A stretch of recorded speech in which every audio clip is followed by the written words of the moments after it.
Hello বন্ধুরা, আনন্দ পাঠের পক্ষ থেকে সকলকে স্বাগত। ধারাবাহিকভাবে রবীন্দ্রনাথ ঠাকুর রচিত গুরু নাটকটির যে আলোচনা চলছে, আজ তার চতুর্থ পর্ব। এই নাটকের যে তৃতীয় অংশ বা তৃতীয় দৃশ্য রয়েছে, সেই অংশের পাঠ এবং ব্যাখ্যা থাকবে আজকের ভিডিওতে। নাটকের দ্বিতীয় অংশে আমরা দেখি পঞ্চক অচলায়তন থেকে পালিয়ে জনকদের কাছে যায় এবং সেখানে তাদের দাদা ঠাকুরের সঙ্গে পরিচিত হয়। জনকদের বাঁধ ভাঙা উন্মুক্ত জীবনের পরিচয় পেয়ে পঞ্চকের হৃদয় আকুল হয়।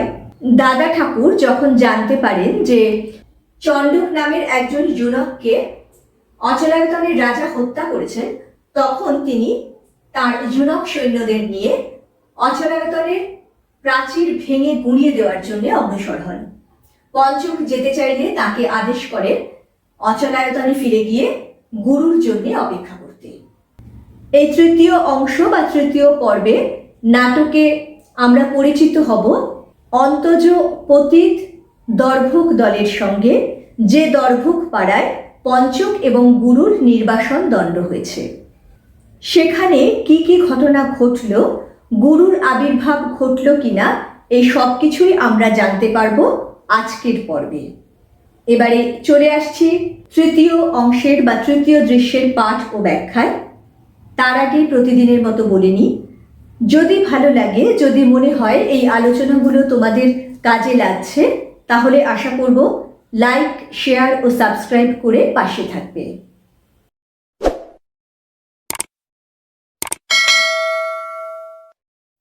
নাটকের তৃতীয় অংশ বা তৃতীয় দৃশ্যের শুরুতেই দেখা যায় পঞ্চক দর্ভক পল্লীতে নির্বাসিত হয়েছে এবং সেখানে এসে সে আনন্দে উদ্বেল হয়ে ওঠে। সে বলে, নির্বাসন, আমার নির্বাসন রে, বেঁচে গেছি, বেঁচে গেছি। প্রথম দর্ভক, তোমাদের কি খেতে দেব ঠাকুর?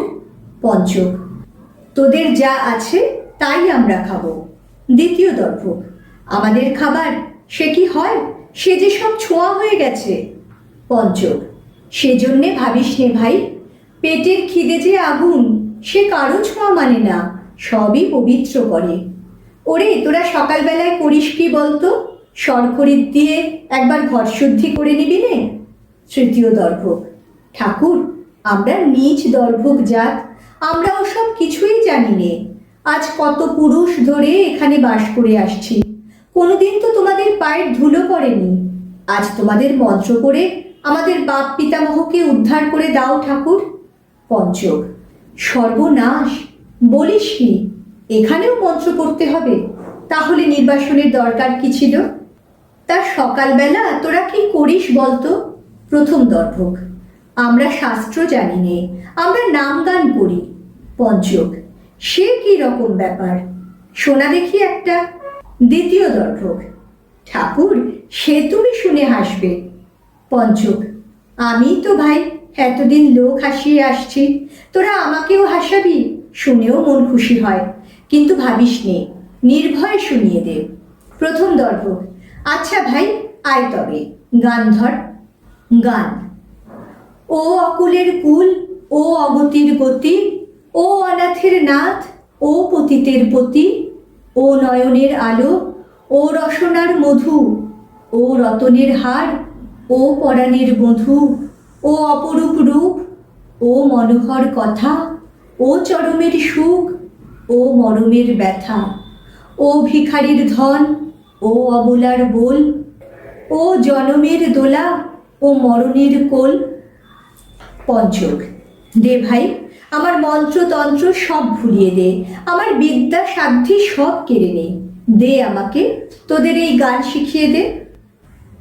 আমরা আগেই জেনেছি যে দর্ভক পল্লীতে আচার্য অদিন পুণ্য এবং পঞ্চকের নির্বাসন দণ্ড হয়েছে, কিন্তু এ যেন পঞ্চকের কাছে দণ্ড বা শাস্তি নয়, এ যেন তার মুক্তি। কারণ অচলায়তনই ছিল প্রকৃত কারাগার, যেখান থেকে মুক্তি পেয়ে সে বেঁচেছে। দর্ভকরা নিজেদের নিজ জাতি বলে অচলায়তনের লোকেদের কিভাবে যত্ন আত্তি করবে সেটা নিয়ে দ্বিধাগ্রস্ত হয়। তখন পঞ্চক তাদের আশ্বস্ত করে, আর সকালবেলায় তারা যে নাম গান করে সেই নাম গান শুনতে চায়। তাদের এই নাম গানের মধ্যে দিয়েই বোঝা যায় এই নীচ পতিত দর্ভক জাতির জীবনযাপন কত সহজ সরল, কত অনাবিল আনন্দে পরিপূর্ণ, তাদের ভক্তি কত অমলিন। তাদের এই গান শুনে পঞ্চকও মুগ্ধ হয়ে যায়। সে তার এতদিনের অর্জিত বিদ্যে বুদ্ধি সব কিছু ত্যাগ করে তাদের ওই গানখানি আপন করে নিতে চায়। এরপরেই এখানে আচার্যের প্রবেশ ঘটে। তাকে দেখে প্রথম দর্ভক বলে, বাবা ঠাকুর, আমাদের সমস্ত পাড়া আজ ত্রাণ পেয়ে গেল। এতদিন তোমার চরণ ধুলো তো এখানে পড়েনি। আচার্য, সে আমার অভাগ্য, সে আমারই অভাগ্য। দ্বিতীয় দর্ভক, বাবা, তোমার স্নানের জল কাকে দিয়ে তোলাবো? এখানে তো। আচার্য, বাবা, তোরাই তুলে আনবি। প্রথম দর্ভক, আমরা তুলে আনবো, সে কি হয়? আচার্য, হ্যাঁ বাবা, তোদের তোলা জলে আজ আমার অভিষেক হবে। দ্বিতীয় দর্ভক, ওরে চল তবে ভাই চল, আমাদের পাটলা নদী থেকে জল আনিগে। দর্ভক দলের প্রস্থান। পঞ্চক, মনে হচ্ছে যেন ভিজে মাটির গন্ধ পাচ্ছি, কোথায় যেন বর্ষা নেমেছে। আচার্য, ওই পঞ্চক, শুনতে পাচ্ছ কি? পঞ্চক, কি বলুন দেখি। আচার্য, আমার মনে হচ্ছে যেন সুভদ্র কাঁদছে। পঞ্চক, এখান থেকে কি শোনা যাবে? এ বোধ হয় আর কোনো শব্দ। আচার্য, তা হবে পঞ্চক, আমি তার কান্না আমার বুকের মধ্যে করে এনেছি। তার কান্নাটা এমন করে আমাকে বেজেছে কেন জানো? সে যে কান্না রাখতে পারে না, তবু কিছুতে মানতে চায় না সে কাঁদছে। পঞ্চক, এতক্ষণে ওরা তাকে মহা তামসে বসিয়েছে, আর সকলে মিলে খুব দূরে থেকে বাহবা দিয়ে বলছে সুভদ্র দেব শিশু, আর কিছু না। আমি যদি রাজা হতুম তাহলে ওদের সবাইকে কান ধরে দেবতা করে দিতুম, কিছুতে ছাড়তুম না। আচার্য, ওরা ওদের দেবতাকে কাঁদাচ্ছে পঞ্চক, সেই দেবতারই কান্নায় এ রাজ্যের সকল আকাশ আকুল হয়ে উঠেছে, তবু ওদের পাষাণের বেড়া এখনো শতধা বিদীর্ণ হয়ে গেল না। এরপর আচার্যদেব যখন দর্ভক পল্লীতে আসেন, তখন দর্ভকরা এই প্রথম তাকে কাছে পেয়ে ধন্য হয়ে যায়। তারা আচার্যের সেবার ব্যবস্থা করতে চলে গেলে একান্তে আচার্যদেব পঞ্চককে বলেন যে তিনি যেন সুভদ্রের কান্নার আওয়াজ শুনতে পাচ্ছেন। এত দূর থেকে তার শোনা সম্ভব নয় জানালে তিনি বলেন তিনি হয়তো তার কান্না বুকের মধ্যে করে নিয়ে এসেছেন। আমরা পঞ্চকের কথায় জানতে পারি যে মহাতামস ব্রত থেকে সুভদ্রকে রক্ষা করার জন্য আচার্য ও পঞ্চক এত চেষ্টা করেছিল, তা তাদের বৃথা গেল। কারণ আচার্য ও পঞ্চককে নির্বাসনে পাঠিয়ে সেই সুযোগে সুভদ্রকে দিয়ে মহাতামস ব্রত করাতে শুরু করেছে। সুভদ্রের এই নিষ্ঠুর প্রায়শ্চিত্ত আচার্যের বুকে এত করুণ হয়ে বেজেছে যে তার মনে সবসময় যেন সুভদ্রের কান্নার আওয়াজ ভেসে আসছে। আচার্যদেব ও পঞ্চক যখন সুভদ্রের কথা আলোচনা করছেন, সেই সময় ব্যস্ত হয়ে একদল দর্ভক প্রবেশ করে। পঞ্চক তাদের জিজ্ঞেস করে, কি ভাই, তোরা এত ব্যস্ত কিসের? প্রথম দর্ভক, শুনেছি অচলায়তনে কারা সব লড়াই করতে এসেছে। আচার্য, লড়াই কিসের? আজ তো গুরুর আসবার কথা। দ্বিতীয় দর্ভক, না না, লড়াই হচ্ছে, খবর পেয়েছি, সমস্ত ভেঙে চুরিয়ে একাকার করে দিলে যে। তৃতীয় দর্ভক, বাবা ঠাকুর, তোমরা যদি হুকুম করো আমরা যাই ঠেকাই গিয়ে। আচার্য, ওখানে তো লোক ঢের আছে, তোমাদের ভয় নেই বাবা। প্রথম দর্ভক, লোক তো আছে, কিন্তু তারা লড়াই করতে পারবে কেন? দ্বিতীয় দর্ভক, শুনেছি কত রকম মন্ত্রলেখা তাগা তাবিজ দিয়ে তারা দুখানা হাত আগা গোড়া কষে বেঁধে রেখেছে, খুলে না, পাছে কাজ করতে গেলেই তাদের হাতের গুণ নষ্ট হয়। পঞ্চক, আচার্যদেব, এদের সংবাদটা সত্যই হবে। কাল সমস্ত রাত মনে হচ্ছিল চারদিকে বিশ্ব ব্রহ্মাণ্ড যেন ভেঙে চুরে পড়ছে। ঘুমের ঘুরে ভাবছিলুম স্বপ্ন বুঝি। আচার্য, তবে কি গুরু আসেননি? পঞ্চক, হয়তোবা দাদা ভুল করে আমার গুরুরই সঙ্গে লড়াই বাঁধিয়ে বসেছে। রাত্রে তাকে হঠাৎ দেখে হয়তো যমদূত বলে ভুল করেছিলেন। প্রথম দর্ভক, আমরা শুনেছি কে বলছিল গুরুও এসেছেন। আচার্য, গুরুও এসেছেন? সে কিরকম হলো? পঞ্চক, তবে লড়াই করতে কারা এসেছে বলতো? প্রথম দর্ভক, লোকের মুখে শুনি তাদের নাকি বলে দাদা ঠাকুরের দল। পঞ্চক, দাদা ঠাকুরের দল? বল বল শুনি, ঠিক বলছিস তো রে? প্রথম দর্ভক, বাবা ঠাকুর হুকুম করো, একবার ওদের সঙ্গে লড়ে আসি, দেখিয়ে দিই এখানে মানুষ আছে। পঞ্চক, আয় না ভাই, আমিও তোদের সঙ্গে চলবো রে। দ্বিতীয় দর্ভক, তুমিও লড়বে নাকি ঠাকুর? পঞ্চক, হ্যাঁ লড়বো। আচার্য, কি বলছো পঞ্চক, তোমাকে লড়তে কে ডাকছে? মালির প্রবেশ। মালি, আচার্যদেব, আমাদের গুরু আসছেন। আচার্য, বলিস কি, গুরু? তিনি এখানে আসছেন? আমাকে আহ্বান করলেই তো আমি যেতুম। প্রথম দর্ভক, এখানে তোমাদের গুরু এলে তাকে বসাবো কোথায়? দ্বিতীয় দর্ভক, বাবা ঠাকুর, তুমি এখানে তার বসবার জায়গাটাকে একটু শোধন করে নাও, আমরা তফাতে শুয়ে যাই। ভীষণ ব্যস্ত সমস্ত হয়ে একদল দর্ভক আচার্যদেব ও পঞ্চককে এসে জানায় যে অচলায়তনে লড়াই বেঁধেছে। আচার্যদেবের প্রশ্নে তারা এও বলে যে সেখানে নাকি গুরুও এসেছেন। পঞ্চক প্রশ্ন করে জানতে পারে তার সব দাদা ঠাকুরের দল। দর্ভকরা আচার্যদেবের কাছে অনুমতি প্রার্থনা করে অচলায়তনের হয়ে লড়াই করতে। দেখো, এইখানে এই যে কথোপকথনটা হয়েছে সেটা খুব তাৎপর্যপূর্ণ এবং মজারও বটে। যখন আচার্যদেব বলছেন যে অচলায়তনে লোক তো অনেক রয়েছে, দর্ভকদের ভাবতে হবে না, তখন দর্ভকরা বলছে যে লোক তো ওখানে রয়েছে, কিন্তু তারা লড়াই করতে পারবে কেন? এই যে সহজ সরল খেটে খাওয়া মানুষগুলি, তারা কিন্তু শারীরিক ও মানসিকভাবে আক্রমণ ঠেকাতে বা জীবন যুদ্ধে ঝাঁপিয়ে পড়তে তৈরি, কিন্তু তারা অচলায়তনে কোনোদিনও না গিয়েও এটা জানে বা এটা বুঝতে পারে যে ওই অচলায়তনের মানুষগুলি যতই শাস্ত্র পড়ুক, যতই নিজেদের অনেক উঁচু শ্রেণীতে নিজেরাই বসিয়ে রেখে সকলের থেকে বিচ্ছিন্ন হয়ে থাকুক, মনে এবং শরীরে তারা কিন্তু এই জীবন যুদ্ধে ঝাঁপিয়ে পড়ার মতো শক্তি অর্জন করতে পারেনি। আর এই কথাটিও না বললে নয়, সমাজ যাদেরকে পতিত করে রেখে দিয়েছে, অচলায়তনের শাস্ত্র পড়া অহংকারী মানুষগুলো যাদের স্পর্শ করে না, যাদের মুখ পর্যন্ত দেখে না, সেই অন্তজ দর্ভক পাড়ার লোকজন অচলায়তনের এই বিপদের দিনে ঝাঁপিয়ে পড়ে তাদের উদ্ধার করার জন্যে আকুল হয়ে ওঠে। খোলামেলা পরিবেশে সহজ সরল জীবনযাপনে অভ্যস্ত মানুষের হৃদয় যে আসলে কত প্রসারিত, আচার বিচারের শৃঙ্খলে আবদ্ধ মানুষগুলোর তুলনায়, সেটাও কিন্তু এখানে খুব স্পষ্ট করে দেখিয়ে দেন নাট্যকার। এরপর অচলায়তনের মালি এসে আচার্যদেবকে বলে সেখানে গুরু আসছেন। আচার্যদেব অত্যন্ত বিস্মিত হন। তিনি বলেন যে তাকে আহ্বান করলে তিনিই তো যেতেন। আর দর্ভক দল দ্বিধায় পড়ে যায়, তাদের পাড়ায় যদি গুরু আসে তাহলে তাকে কোথায় বসতে দেবে এই কথা ভেবে। ইতিমধ্যে আর একদল দর্ভক প্রবেশ করে। তারা বলে, বাবা ঠাকুর, এ তোমাদের গুরু নয়, সে পাড়ায় আসবে কেন? এই যে আমাদের গোসাই। দ্বিতীয় দর্ভক, আমাদের গোসাই? প্রথম দর্ভক, আরে হ্যাঁ, আমাদের গোসাই। এমন সাজ তারা কখনো দেখিনি, একেবারে চোখ ঝলসে যায়। তৃতীয় দর্ভক, ঘরে কি আছে রে ভাই, সব বের কর। দ্বিতীয় দর্ভক, বোনের জাম আছে রে। চতুর্থ দর্ভক, আমার ঘরে খেজুর আছে।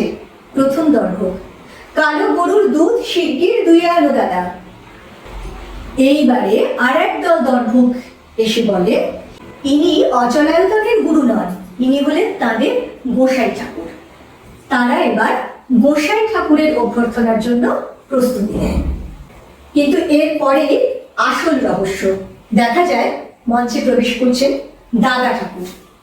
আচার্য তাকে দেখে প্রণাম করে বলেন, জয় গুরুজির জয়। পঞ্চক, এ কি, এ যে দাদা ঠাকুর, গুরু কোথায়? দর্ভক দল, গোসাই ঠাকুর প্রণাম হই, খবর দিয়ে এলে না কেন? তোমার ভোগ যে তৈরি হয়নি। দাদা ঠাকুর, কেন ভাই, তোদের ঘরে আজ রান্না চলেনি নাকি? তোরাও মঞ্চ নিয়ে উপোস করতে আরম্ভ করেছিস নাকি রে? প্রথম দর্ভক: আমরা আজ শুধু মাসকলাই আর ভাত চড়িয়েছি, ঘরে আর কিছু ছিল না। দাদা ঠাকুর: আমারও তাতেই হয়ে যাবে। পঞ্চক: দাদা ঠাকুর, আমার ভারী গর্ব ছিল এ রাজ্যে একলা আমি কেবল চিনি তোমাকে, কারো যে চিনতে আর বাকি নেই। প্রথম দর্ভক: ওই তো আমাদের গোসাই পূর্ণিমার দিনে এসে আমাদের পিঠে খেয়ে গেছে, তারপর এই কতদিন পরে দেখা। চল ভাই, আমাদের যা আছে সব সংগ্রহ করে আনি।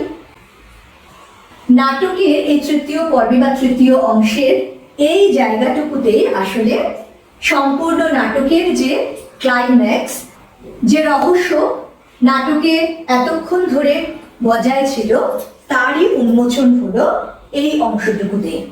এই যে গুরুর জন্যে এত প্রতীক্ষা, বোঝা গেল যিনি অচলায়তনের গুরু তিনি জনকদের দাদা ঠাকুর এবং দর্ভক দলের কাছে তিনি হলেন গোসাই। একই অঙ্গে তার এত রূপ। আর এই যে প্রথম দর্ভকের এই শেষের কথাটায় যে পূর্ণিমার দিনে এসে আমাদের পিঠে খেয়ে গেছে, এই অংশটুকুতে নিমিষের মধ্যে আমাদের কাছে পরিষ্কার হয়ে যায় অতীত অন্তজ দর্ভক দলের সেই গোসাই ঠাকুরের সঙ্গে তাদের সম্পর্ক কত নিবিড়, কত মধুর। এবারে দর্ভকেরা সকলে চলে যায়, শুধু রয়ে যান গুরু, আচার্যদেব এবং পঞ্চক। দাদা ঠাকুর এই অবসরে আচার্যদেবকে জিজ্ঞাসা করে, বা বলা ভালো তার কাছে কৈফিয়ত চান, আচার্য তুমি এ কি করেছ? আচার্য: কি যে করেছি তা বোঝবারও শক্তি আমার নেই, তবে এইটুকু বুঝি আমি সব নষ্ট করেছি। দাদা ঠাকুর: যিনি তোমাকে মুক্তি দেবে তাকেই তুমি কেবল বাঁধবার চেষ্টা করেছ। আচার্য: কিন্তু বাঁধতে তো পারিনি ঠাকুর, তাকে বাঁধছি মনে করে যতগুলো পাক দিয়েছি সব পাক কেবল নিজের চারিদিকেই জড়িয়েছি। যে হাত দিয়ে সেই বাঁধন খোলা যেতে পারত সেই হাতটা শুদ্ধ বেঁধে ফেলেছি। দাদা ঠাকুর: যিনি সব জায়গায় আপনি ধরা দিয়ে বসে আছেন, তাকে একটা জায়গায় ধরতে গেলেই তাকে হারাতে হয়। আচার্য: আদেশ করো প্রভু, ভুল করেছিলাম জেনেও সে ভুল ভাঙতে পারিনি। পথ হারিয়েছি তা জানতুম, যতই চলছি ততই পথ হতে কেবল বেশি দূরে গিয়ে পড়ছি, তাও বুঝতে পেরেছিলুম, কিন্তু ভয় থামতে পারছিলুম না। এই চক্রে হাজারবার ঘুরে বেড়ানোকেই পথ খুঁজে পাবার উপায় বলে মনে করেছিল। দাদা ঠাকুর: যে চক্র কেবল অভ্যাসের চক্র, যা কোনো জায়গাতেই নিয়ে যায় না, কেবল নিজের মধ্যেই ঘুরিয়ে মারে, তার থেকেই বের করে সোজা রাস্তায় বিশ্বের সকল যাত্রীর সঙ্গে দাঁড় করিয়ে দেবার জন্যেই আমি আজ এসেছি। দাদা ঠাকুর আচার্যের কাছে যখন জানতে চান অচলায়তনের বর্তমান যে দুর্দশা, যে স্থবিরতা, যে কুসংস্কারাচ্ছন্নতার বেড়াজাল, তার জন্যে যে আচার্য হিসেবে তাঁরই দায়, এ কথা দাদা ঠাকুর তাকে মনে করিয়ে দেন এবং আচার্যদের সর্বান্তকরণে সেটা স্বীকার করেন, অনুতপ্ত হন। সবচেয়ে বড় কথা এইখানে যে তিনি বলছেন যে ভুল করেছিলুম জেনেও সে ভুল ভাঙতে পারেনি। তিনি বুঝতে পেরেছিলেন যে এই পথ সঠিক পথ নয়, কিন্তু তিনি আরো বেশি করে যেন সেই পথেই ঘুরে পড়ছিলেন, কিছুতেই তার থেকে বেরোতে পারছিলেন না, ফলে অচলায়তনকেও বার করতে পারছিলেন না। দাদা ঠাকুর অর্থাৎ তাদের গুরু বলেন, এই যে অন্ধবিশ্বাস, কুসংস্কার আর এই গতানুগতিক অভ্যাসের চক্রে একেবারে আষ্টে পৃষ্ঠে জড়িয়ে পড়েছে অচলায়তন, তার থেকে তাকে বের করে জগতের সকলের সঙ্গে এক করে দেবার জন্যেই তার আবির্ভাব হয়েছে। শুনে আচার্যদেব বলেন, ধন্য করেছ, কিন্তু এতদিন আসনি কেন প্রভু? আমাদের আয়তনের পাশেই এই দর্ভক পাড়ায় তুমি আনাগোনা করছো, আর কত বৎসর হয়ে গেল আমাদের আর দেখা দিলে না। দাদা ঠাকুর: এদের দেখা দেওয়ার রাস্তা যে সোজা, তোমাদের সঙ্গে দেখা করা তো সহজ করে রাখনি। পঞ্চক: ভালোই করেছি, তোমার শক্তি পরীক্ষা করে নিয়েছি। তুমি আমাদের পথ সহজ করে দেবে, কিন্তু তোমার পথ সহজ নয়। এখন আমি ভাবছি তোমাকে ডাকবো কি বলে, দাদা ঠাকুর না গুরু? দাদা ঠাকুর: যে জানতে চায় না আমি তাকে চালাচ্ছি, আমি তার দাদা ঠাকুর। আর যে আমার আদেশ নিয়ে চলতে চায়, আমি তার গুরু। পঞ্চক, প্রভু তুমি তাহলে আমার দুই, আমাকে আমিই চালাচ্ছি আর আমাকে তুমিই চালাচ্ছ, এই দুটোই আমি মিশিয়ে জানতে চাই। আমি তো জনক নই, তোমাকে মেনে চলতে ভয় নেই, তোমার মুখের আদেশকেই আনন্দে আমার মনের ইচ্ছা করে তুলতে পারবো। এবার তবে তোমার সঙ্গে তোমারই বোঝা মাথায় নিয়ে বেরিয়ে পড়ি ঠাকুর। দাদা ঠাকুর, আমি তোমার জায়গা ঠিক করে রেখেছি। পঞ্চক, কোথায় ঠাকুর? দাদা ঠাকুর, ওই অচলায়তনে। পঞ্চক, আবার অচলায়তনে? আমার কারাদণ্ডের মেয়াদ ফুরোয়নি। দাদা ঠাকুর, কারাগার যা ছিল সে তো আমি ভেঙে ফেলেছি, এখন সেই উপকরণ দিয়ে সেইখানেই তোমাকে মন্দির গেঁথে তুলতে হবে। পঞ্চক, কিন্তু অচলায়তনের লোকে যে আমাকে আপন বলে গ্রহণ করবে না প্রভু। দাদা ঠাকুর, ওরা তোমাকে গ্রহণ করতে চাচ্ছে না, সেই জন্যে ওখানে তোমার সবচেয়ে দরকার। ওরা তোমাকে ছেড়ে দিচ্ছে বলেই তুমি ওদের ছেড়েতে পারবে না। পঞ্চক, আমাকে কি করতে হবে? দাদা ঠাকুর, যে যেখানে ছড়িয়ে আছে সবাইকে ডাক দিয়ে আনতে হবে। পঞ্চক, সবাইকে কি কুলোবে? দাদা ঠাকুর, না যদি কুলোয় তাহলে দেয়াল আর একদিন ভাঙতেই হবে। আমি এখন চললুম অচলায়তনের দ্বার খুলতে। প্রস্থান। এইখানে নাটকের তৃতীয় অংশ তথা তৃতীয় দৃশ্যের সমাপ্তি। এর একেবারে শেষ অংশে দেখা গেল গুরুদেবের আসার উদ্দেশ্য যখন তিনি স্পষ্ট করে বললেন, তখন আচার্যদেব একটু যেন অভিমান করে তাকে বলেন যে কাছেই দর্ভক পাড়ায় তার এত আনাগোনা, তিনি এতদিন কেন অচলায়তনে দেখা দেননি? উত্তরে গুরুদেব বলেন যে এদের কাছে আসা সহজ, তারা তাদের পথকে কঠিন করে রেখেছিল, তাই গুরু যেতে পারেননি। এখানে দেখো সব ধর্মের যে সহজ কথাটুকু মহাপুরুষরা বলে গেছেন, সহজ পথে মনের সবটুকু আকুলতা নিয়ে অন্তর থেকে তাকে ডাকলেই সেই পরম প্রিয় পরম আকাঙ্ক্ষার ধন যিনি, তাকে পাওয়া যায়। কিন্তু আচার বিচারের জটিলতায় তাকে ক্রমশ দূরে ঠেলে দেওয়া হয়। এই কথারই সুর বেজেছে এই শেষের অংশটুকুতে। কিন্তু পঞ্চক দাদা ঠাকুরের এই কথায় বলে যে এতে একদিক থেকে ভালো হয়েছে, তার শক্তি পরীক্ষা হয়েছে, তার পথ যে সহজ নয়, তিনি সকলের পথ সহজ করে দেন, সেটাই প্রমাণিত হয়েছে। এরপরে পঞ্চক দাদা ঠাকুরের বোঝা মাথায় নিয়ে তারই সঙ্গে বেরিয়ে পড়তে চায়, কিন্তু এত সহজে তাকে মুক্তি দিতে দাদা ঠাকুর ওরফে গুরু রাজি নন। তিনি বলেন তিনি পঞ্চকের জায়গা স্থির করে রেখেছেন ওই অচলায়তনে। পঞ্চককে তিনি এবার দায়িত্ব দিলেন ওই ধুলোয় লুটিয়ে পড়া কারাগারের উপরে মন্দির গড়ে তোলার, অর্থাৎ অচলায়তনের দায়িত্ব এবার যে নতুন প্রজন্মের তরুণ প্রজন্মের প্রতি পঞ্চকের কাঁধেই গুরু তুলে দিতে চান, তারই ইঙ্গিত এখানে পাওয়া গেল। সব শেষে দাদা ঠাকুর ওরফে গুরু এগিয়ে যান তার প্রধান কর্তব্য সাধনে, অর্থাৎ অচলায়তনের দ্বার খুলতে। এখানে নাটকের তৃতীয় দৃশ্যের সমাপ্তি। তাহলে নাটকের এই তৃতীয় দৃশ্যে আমরা কি জানলাম? আমরা জানলাম জনকদের দাদা ঠাকুর, দর্ভকদের গোসাই এবং অচলায়তনের গুরু একই মানুষ। যে তাকে যেমন ভাবে পেতে চায় তিনি তার কাছে তেমনি করেই ধরা দেন। এতদিন ধরে অচলায়তনের এই যে স্থবির দশা, তার থেকে অচলায়তনকে মুক্ত করে বিশ্বের সকলের মাঝে দাঁড় করিয়ে দেওয়ার জন্যই যে তার আবির্ভাব, সেটাই তিনি প্রকাশ করেন। সর্বোপরি পঞ্চকের উপরে অচলায়তনের নতুন দায়িত্ব আরোপ করে তিনি চলে যান তার দ্বার খুলতে। পরের পর্বে অর্থাৎ নাটকের চতুর্থ ও শেষ দৃশ্যে আমরা এর পরিণতি সম্পর্কে জানব। সেই সঙ্গে পরের পর্বে এই নাটকের যে মূল সুর আর এই নাটকের মধ্যে দিয়ে রবীন্দ্রনাথ ঠাকুর আমাদের কাছে কোন বার্তা নিয়ে এসেছে তাও আলোচনা করব। খুব তাড়াতাড়ি পরের ভিডিও নিয়ে ফিরে আসছি। সঙ্গে সঙ্গে নোটিফিকেশন পেতে চাইলে সাবস্ক্রাইব করে বেল বাটনটি অন করতে ভুলো না। আজকের মতো টাটা।